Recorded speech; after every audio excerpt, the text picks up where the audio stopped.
Tomat kecil atau yang lebih sering dikenal dengan tomat cherry memiliki nama lain tomat rampai atau tomat chung kediro.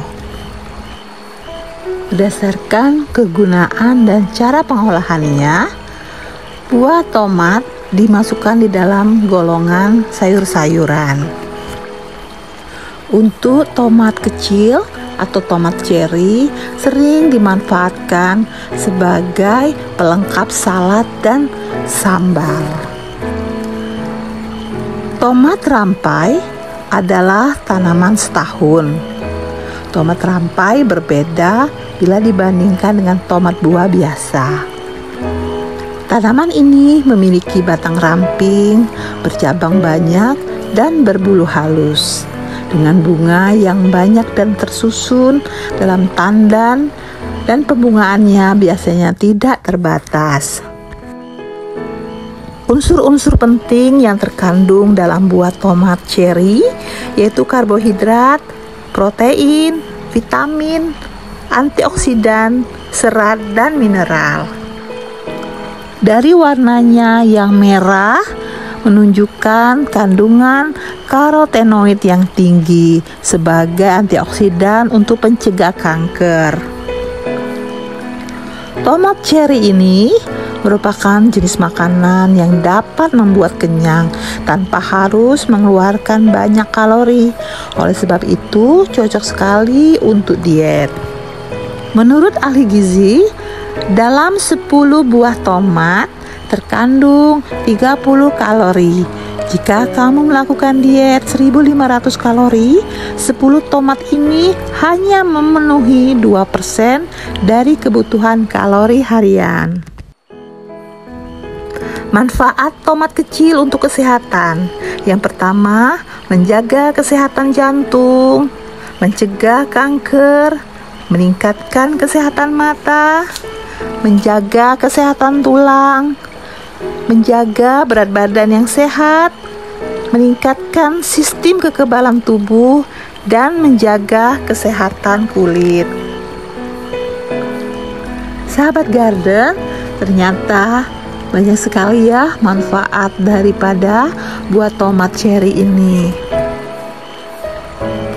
Sahabat garden, ulasanku kali ini akan berbagi pengalaman cara menanam dan merawat buah tomat cherry secara organik, supaya buah yang dihasilkan berkualitas baik, sehat, dan tidak mengandung bahan kimia. Assalamualaikum warahmatullahi wabarakatuh. Hai sahabat garden, apa kabar? Semoga kalian selalu bahagia dan selalu sehat. Sebelum menonton video ini, jangan lupa like, share, subscribe, dan komen ya, agar lebih paham dan mengerti. Untuk itu, tonton video ini sampai selesai. Beberapa tahapan dalam budidaya tomat kecil meliputi sebagai berikut. Pertama-tama, kita persiapkan tempat untuk bertanam. Kita membeli raised bed, pot, atau polybag. Langkah kedua yaitu menyiapkan media tanam. Media tanah harus yang subur, gembur, dan banyak mengandung bahan organik. Media tanam yang subur akan menyebabkan pertumbuhan dan perkembangan tanaman menjadi lebih optimal. Hasil produksi akan tinggi dan berkualitas. Media tanam terdiri dari tanah, sekam, dan pupuk kandang. Selanjutnya, penyemaian. Bibit kita gunakan yang berkualitas baik, bisa kita beli di toko pertanian atau kita gunakan bibit dari buah yang sudah tua.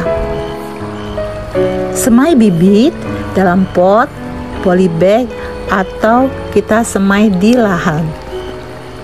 Letakkan persemayan di tempat yang tidak langsung terpapar matahari. Bibit akan tumbuh dan dapat ditanam setelah berusia 3 minggu hingga 1 bulan. Langkah keempat yaitu penanaman.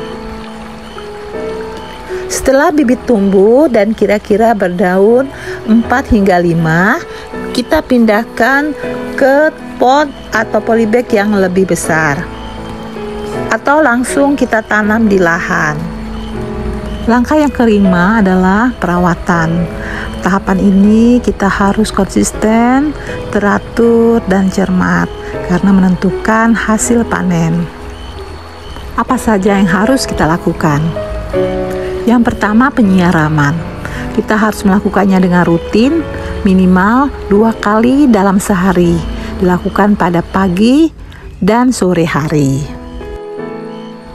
Yang kedua, pemberian nutrisi tambahan seperti pupuk atau penambahan media tanam. Pupuk yang kita gunakan pupuk organik, baik cair maupun padat. Pupuk organik cair, fotosintetik bakterial, atau pupuk cair dari cangkang telur bisa kita gunakan. Kalian bisa membuka link saya tentang kedua pupuk organik ini. Berikan pupuk secara teratur, minimal 1 minggu 1 kali, baik disiramkan ke tanaman maupun dikocorkan ke media tanam.